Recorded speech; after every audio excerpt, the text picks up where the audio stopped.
आप सभी का स्वागत है आपके अपने channel chalk and duster academy पे। तो हमने पिछले लेक्चर में बात की थी हिस्ट्री के सिंधु सभ्यता के बारे में। तो उस लेक्चर में हमने पढ़ा था कि सिंधु सभ्यता के जो स्थान है वो कहाँ पर हैं और कब इनकी खोज हुई और इनके खोजकर्ता कौन है और इनकी जो नदियाँ हैं वो किस किनारे पर इनकी खोज हुई है। तो आज का जो वीडियो होने वाला है वो बहुत इंपॉर्टेंट होने वाला है। हालांकि जितने भी हमने लेक्चर लिए हैं वो सारे ब्लैक बोर्ड पे लिए हैं, तो आज किसी टेक्निकल की वजह से क्लास नहीं हो पाई। तो आज हम अपने जो नोट्स हैं उसी से आपको प्रोवाइड कराएंगे आज की क्लास। उम्मीद है आपको हमारी जो क्लास है वो समझ में आ जाएगी। तो चलिए फिर शुरू करते हैं आज का जो लेक्चर है। तो लेक्चर शुरू करने से पहले आप अपने पास पेन पेंसिल और नोटबुक लेके बैठ जाएं, क्योंकि सारे जो चीज़ें हैं वो बहुत इंपॉर्टेंट हैं। तो आज हम बात करेंगे सिंधु सभ्यता की। तो सिंधु सभ्यता का जो टाइम पीरियड है सबसे पहले वो नोट कर लेंगे, वो है 2500 से 1750 ईस्वी, यानी कि BC, बिफोर क्राइस्ट। ये टाइम जो है वो बहुत इंपॉर्टेंट है, 2500 से 1750 BC। तो सिंधु सभ्यता जो है यानी कि सिंधु सभ्यता की खुदाई हमें कब के उसके जो अवशेष हैं वो कब प्राप्त हुए हैं, सबसे पहले वो है 1856 में। और किसके नेतृत्व में? जॉन विलियम ब्रंटन के नेतृत्व में हमें मिले हैं, जिसे क्या कहा गया? हड़प्पा सभ्यता का नाम भी दिया गया है। हड़प्पा सभ्यता इसलिए नाम दिया गया है क्योंकि जब सिंधु सभ्यता की खोज हुई तो सबसे पहले हमें कौन से स्थान की प्राप्ति हुई? तो सबसे पहले हमें प्राप्त हुआ हड़प्पा। तो इसीलिए इस सभ्यता को क्या कहा जाता है? हड़प्पा सभ्यता भी कहा जाता है। और सिंधु सभ्यता की खोज किसने की थी? राय बहादुर दयाराम साहनी ने 1921 में।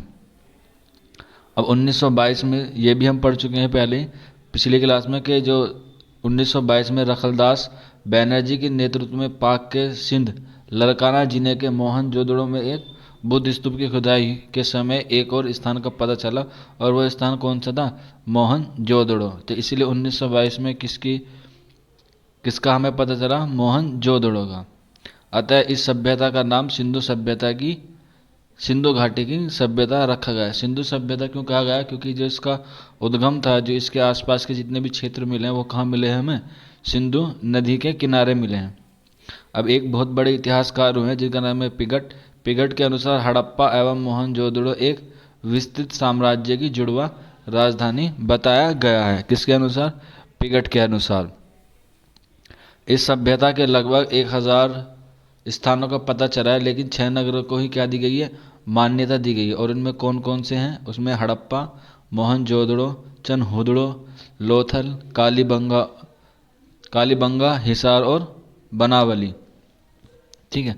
तो अब इसके आगे की बात करेंगे कि किस क्षेत्र में हमें क्या क्या चीज़ें इंपोर्टेंट मिली और सिंधु सभ्यता में क्या क्या चीज़ जो है वो घटित हुई। आपको मैं यहाँ पे एक बता दूँ कि सिंधु हमने जो मानव ने सबसे पहले कौन सी चीज़ का उपयोग किया था, जो नवपाषाण काल में हमने यूज़ किया था, वो क्या था? धातु कोपर का। और धातु कोपर में जब हमने एक चीज़ मिलाई तो धातु कोपर में फिर इसमें एक चीज़ का निर्माण हुआ, तो इसमें हुआ वो कांस्य का। किसका? कांस्य का। इसलिए ऐसा कौन सी? कांस्य युग। इसलिए सिंधु सभ्यता को किस नाम से जाना जाता है? कांस्य युग भी कहा जाता है। नेक्स्ट क्वेश्चन की तरफ बढ़ेंगे, यानी कि नेक्स्ट, स्वतंत्रता के पश्चात हड़प्पा संस्कृति के सर्वाधिक स्थल हमें कहाँ मिले? कहाँ पर मिले हैं? वो मिले हमें गुजरात में। यानी कि जब आज़ादी हो गई हमारे देश की 1947 में, तो फिर इसकी खुदाई शुरू की गई और उसके जो सबसे ज़्यादा अवशेष मिले हमें किस राज्य में मिले हैं? गुजरात राज्य में। लोथल एवं सुदकोतका सिंधु सभ्यता के बंदरगाह हैं। तो लोथल और सुदकोतका क्या हैं? सिंधु सभ्यता के 2 बंदरगाह हैं, यानी कि इन पे ही आवागमन होता था सिंधु सभ्यता के व्यापार का। जुते हुए खेत एवं नक्काशीदार ईंटों के हमें कहाँ से अवशेष मिले हैं? वो मिले हमें कालीबंगा से। मोहनजोदड़ो से प्राप्त अन्नाघर सिंधु सभ्यता की सबसे बड़ी इमारत है। बहुत अच्छा क्वेश्चन है कि जो सिंधु सभ्यता हमें चीज़ें प्राप्त हुई है उनमें जो सबसे बड़ी इमारत है वो कौन सी है?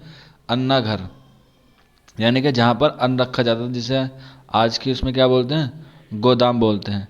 सिंधु सभ्यता के समकालीन मिस्र या सुमेरियन सभ्यता से अधिक विस्तृत क्षेत्र में फैली थी। सिंधु सभ्यता के समकालीन मिस्र या सुमेरियन सभ्यता से अधिक विस्तृत क्षेत्र में फैली हुई थी। मोहनजोदड़ो में नर्तकी की एक कांस्य मूर्ति मिली है। यानी कि मोहनजोदड़ो में एक लड़की की मूर्ति मिली है जो किसके करती थी, नृत्य करते हुए, डांस करती हुई मिली थी। और वो किस मेटल की बनी हुई थी, वो कांस्य यानी कि ब्रॉन्ज मेटल से वो बनी हुई थी। ये और कहाँ मिली है, मोहनजोदड़ो में। हड़प्पा की मोहरें एवं सबसे अधिक एक सरंगी पशु का अंकन मिलता है। सिंधु सभ्यता की लिपि जो है, यानी कि जो लैंग्वेज है, लिखी हुई भाषा जो है वो कैसी थी, भाव चित्रात्मक। यह दाएं से बाएं की ओर लिखी जाती थी, किंतु अगली पंक्ति में बाएं से दाएं की ओर लिखी जाती थी। एग्जाम्पल के तौर पर मैं आपको बताता हूँ।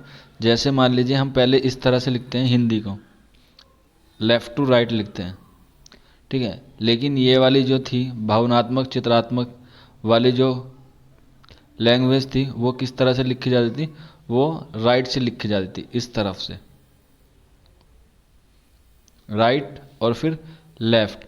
तो अभी जिस तरह से उर्दू लिखी जाती है इस तरह, राइट से लेफ्ट की तरफ, लेकिन उर्दू फिर दोबारा इधर से शुरू होती है।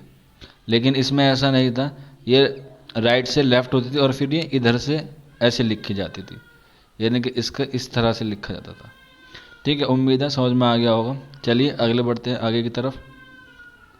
सिंधु सभ्यता की जो मेन फसलें थी तो वो थी गेहूं और जौ, यानी कि सिंधु सभ्यता में सबसे पहले क्या चीज़ उगाई गई, गेहूं और जौ। घोड़े के अस्थि पंजर मिले हैं, यानी कि घोड़े के जो अवशेष हैं वो कहाँ से मिले हमें, सुरकोतका, कालीबंगा एवं लोथल से। यानी कि इससे पता चलता है कि सिंधु सभ्यता में लोग घोड़ों का भी क्या करते थे, यूज़ करते थे। तोल की इकाई कितनी थी, 16 के अनुपात थी, यानी कि जो 1 किलो था वो कितना था, 16 के अनुपात में था।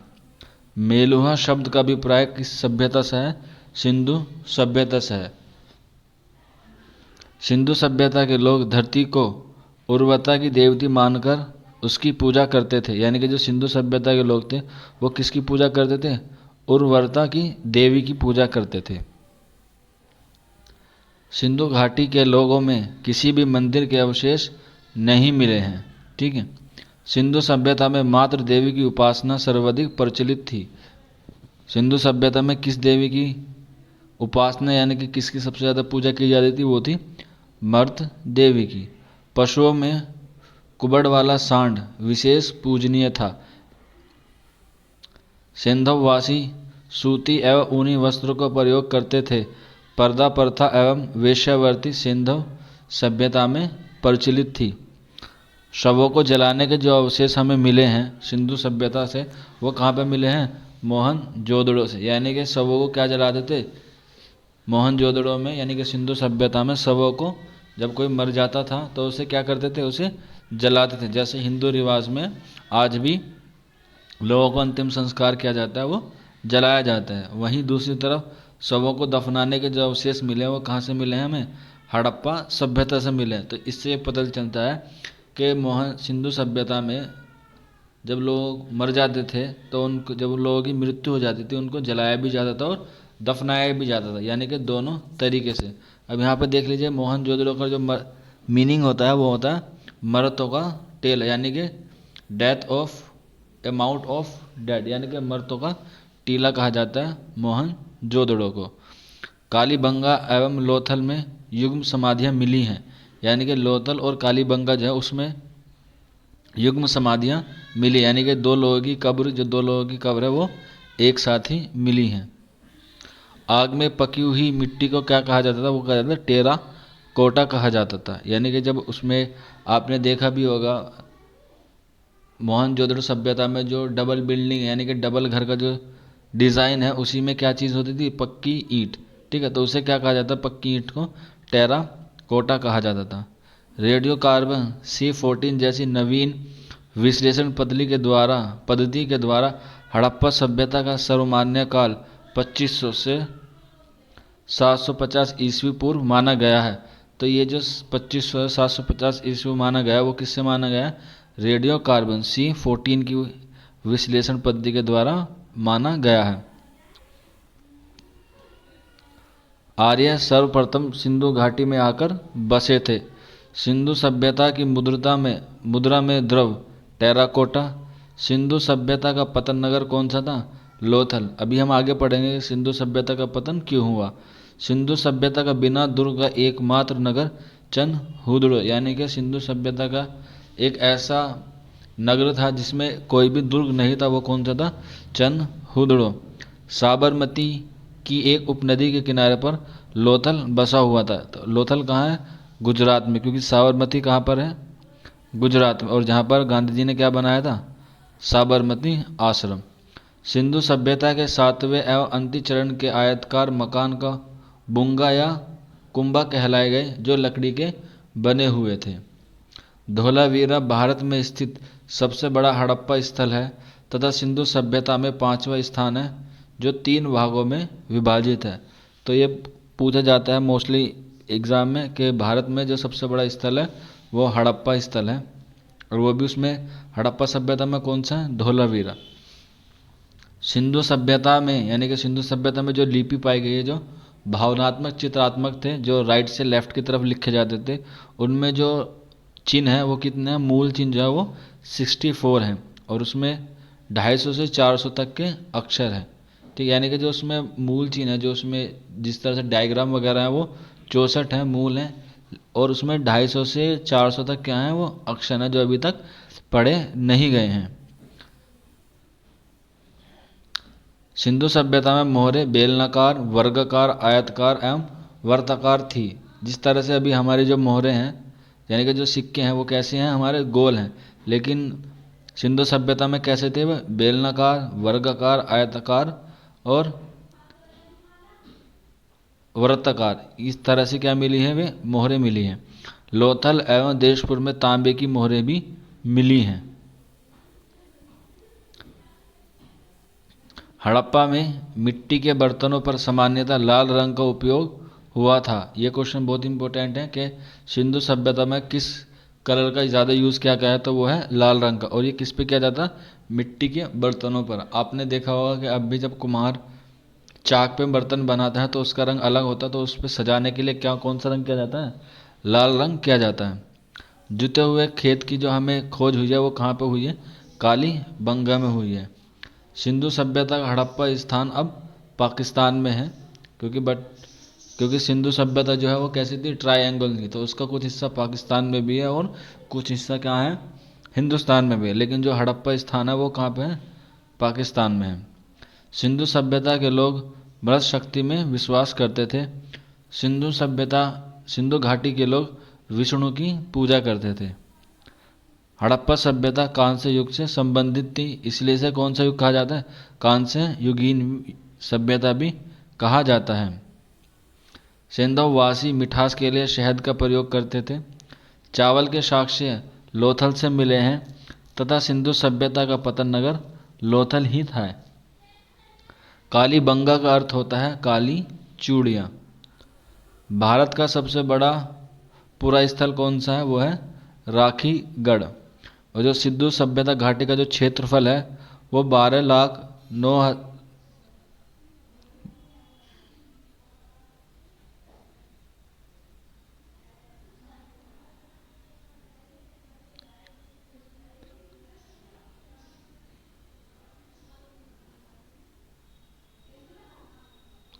सिंधु घाटी का जो क्षेत्रफल है वो है 12,99,600 वर्ग किलोमीटर। उसका क्या है? सिंधु घाटी का क्षेत्रफल है, जो किसमें है? त्रिभुज आकार में फैला हुआ है।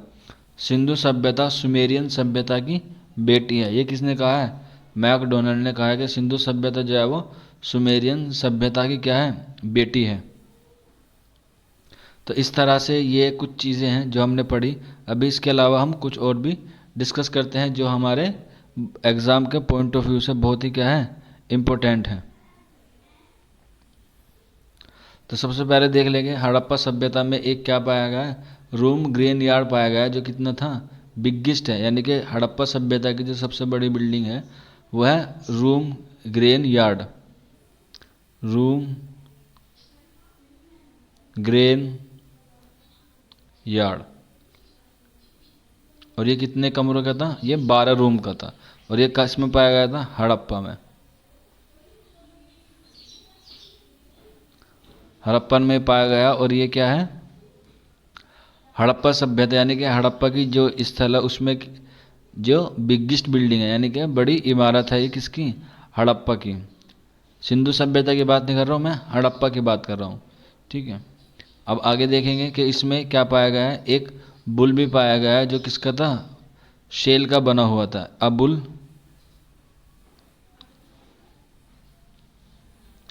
अबुल मेड ऑफ शेल,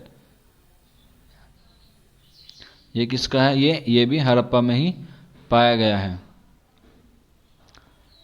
अब बात करते हैं मोहनजोदाड़ो की। तो मोहनजोदाड़ो को क्या कहा जाता है, मृतकों का टीला कहा जाता है। मोहनजोदड़ो को क्या कहा जाता है, मृतकों का टीला। मोहनजोदाड़ो को कहा जाता है मृतकों का टीला। और इसकी जो सबसे फेमस बिल्डिंग है मोहनजोदड़ो की, वो है बड़ा स्नान घर। बड़ा स्नान घर, स्नान घर। ठीक है, और ये किसमें है, मोहनजोदड़ो में, मोहनजोदड़ो में।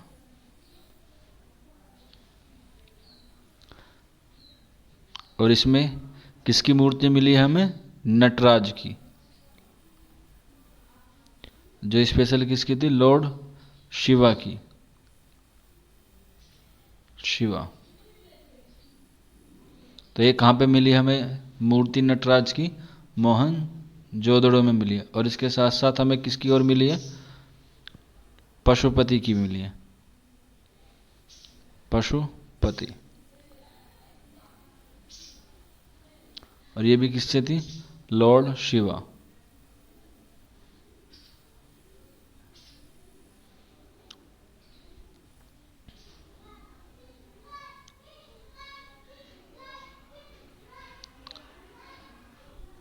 और इसमें मोहनजोदड़ो में हमें क्या मिला है, मेकअप बॉक्स। यानी कि जब सिंधु सभ्यता में लोग सजते संवरते थे तो उनको भी क्या मिलते थे, उनके अवशेष के बारे में हमें मिला है मेकअप बॉक्स। यानी कि जो जब वहाँ पे लड़कियां महिलाएं होती होंगी तो उसके लिए मेकअप के लिए जो श्रृंगार की वस्तुएं हैं वो भी हमें मोहनजोदड़ो से मिला हुआ है। ठीक, अब बात करेंगे चनहुदड़ो की कि चनहुदड़ो जो है उसमें क्या क्या चीज़ें हमें ख़ास मिली हैं। तो चनहुदड़ो क्या था, एक रूलर यानी कि ग्रामीण क्षेत्र था, चनहुदड़ो, चनहुदड़ो।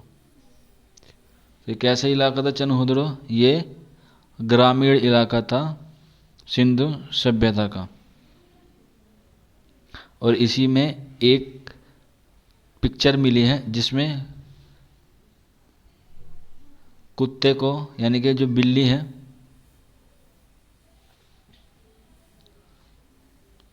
बिल्ली को फॉलो करते हुए कौन मिला है, कुत्ता। अ पिक्चर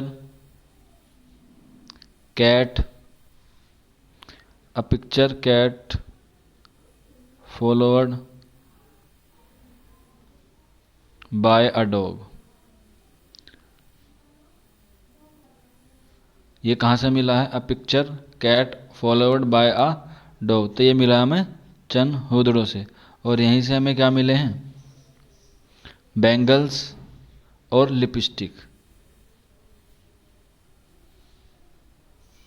यहीं से हमें क्या मिले हैं, बैंगल्स यानी कि चूड़ियाँ एंड लिपस्टिक, लिपस्टिक्स। तो ये कहाँ से मिले हमें, चनहुदड़ो से मिले। और यहीं से हमें क्या मिला है, अ टीथ ऑफ एलिफेंट यानी कि हाथी के दांत।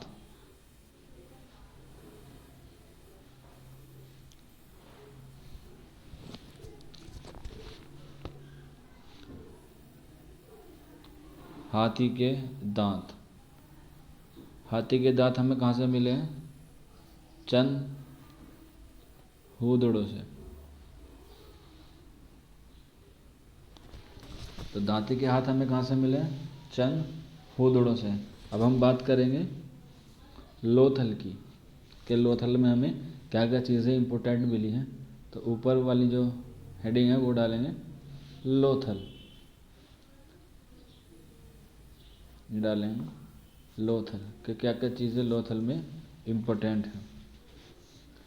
तो लोथल में क्या मिली, दो कैपिटल मिले हैं, port of commercial capital of this civilisation, ठीक है। यानी कि इसी में क्या था, बंदरगाह भी थे और ये क्या थी, कॉमर्शियल कैपिटल।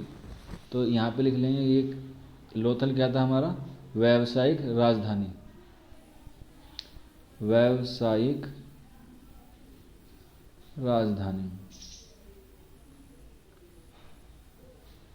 तो लोथल क्या थी, हमारी व्यावसायिक राजधानी थी। और इसमें हमें क्या क्या मिली है, क्या क्या चीज़ें इंपॉर्टेंट मिली है लोथल में, वो देख लेंगे। तो इसमें मिली हमें करेंसी ऑफ पर्सिया,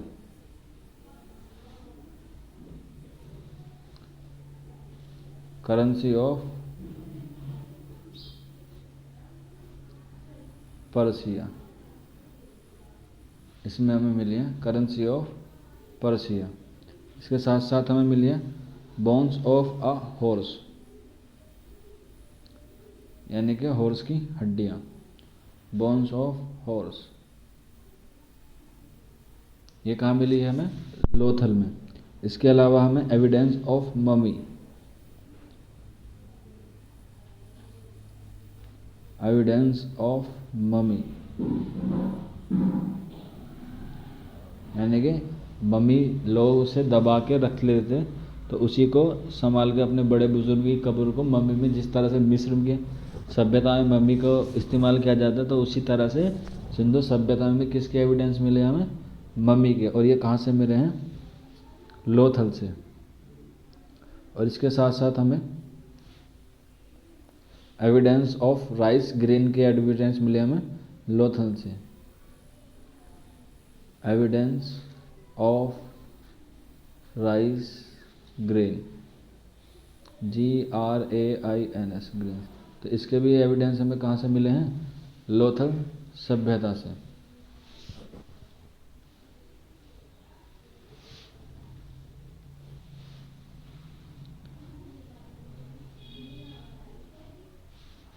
और अब बात करेंगे कि इस सभ्यता का जो पतन हुआ वो किस तरह से हुआ। तो बहुत सारे इतिहासकारों का मानना है कि इसका जो पतन हुआ वो अलग अलग तरीके से हुआ। बहुत सारे इतिहासकारों ने, किसी किसी ने बताया कि इस पर क्या आया, भूकंप आया, और भूकंप की वजह से क्या हुआ, यह सभ्यता नष्ट हो गई। किसी ने कहा कि अकाल आया, यानी कि अकाल पड़ गया। किसी ने कहा कि इसमें क्या आई, बाढ़ आई। किसी ने कहा कि भूख से आपस में क्या हुआ, युद्ध हुआ, जिसकी वजह से क्या हुआ, वे आपस में कट मर गए। या फिर कहते हैं किसी ने इसके अलग तरीके से कोई प्राकृतिक आपदा आई, क्या आई, आपदा, और उसी से क्या हुआ, ये पूरी सभ्यता जो है वो नष्ट हो गई। इनमें भूकंप, अकाल, बाढ़, युद्ध और आपदा, ये बहुत सारी चीज़ें हैं कि इनमें से जो सबसे वैलिड माना गया वो किसका माना गया, वो माना गया फ्लड का, यानी कि बाढ़ का। तो ज़्यादातर इतिहासकारों ने किसको माना है, बाढ़ को। यानी कि सिंधु सभ्यता का जो अंत हुआ है, सिंधु सभ्यता का पतन, वो किससे माना जाता है, वो हुआ है बाढ़ से। क्योंकि जैसा आपको मालूम होगा कि सिंधु सभ्यता जो है वो सिंधु घाटी के किनारे पर थी, तो उसमें तूफान आया, बाढ़, बाढ़ में तूफान के ज़रिए से सारी जो वो होती है सभ्यता है वो सारी नष्ट हो गई, और जितने भी वो थे, जितनी भी चीज़ें थी वो सारी तबाह हो गई। और इसी के साथ सिंधु सभ्यता का अंत हो गया। और इस सिंधु सभ्यता का अंत का जो टाइम पीरियड माना गया है वो माना गया है 1750। 1750 में इस सभ्यता का अंत हुआ। तो सिंधु सभ्यता का जो सबसे महत्वपूर्ण चीज़ है वो यही है कि इसमें बहुत सारे हड़प्पा, मोहनजोदाड़ो, लोथल, चनहुदुर नगर मिले। और इसमें क्या मिले, हमें बहुत सारी ऐसी चीज़ें मिली जो हमें जानकारी देती हैं सिंधु सभ्यता के बारे में। एक चीज़ और छूट गई, मैं आपको यहीं बता देता हूँ कि सिंधु सभ्यता में जो सबसे फेमस था वो क्या था, आर्टिक, जो डिज़ाइन था उनका बना हुआ चीज़ों का, जिस तरह से क्या थे, रास्ते चौड़े होते थे, रास्ते चौड़े यानी कि लंबे होते थे। और जो खिड़कियां हैं वो खिड़कियां भी होती थी घरों में। और इसके साथ साथ जल निकासी मेन इंपॉर्टेंट है। हालांकि ये बात मैंने आपको पहले ही लेक्चर में बताई थी कि ये क्या चीज़ें हैं, जल निकासी। ये सारी चीज़ें क्या हैं, सिंधु सभ्यता की मेन चीज़ें हैं जो हमें किस के बारे में बताते हैं, सिंधु सभ्यता के ग्रामीण विकास में। और सिंधु सभ्यता जो है वो कैसी थी, वो रूरल यानी कि रूरल वाली सभ्यता थी।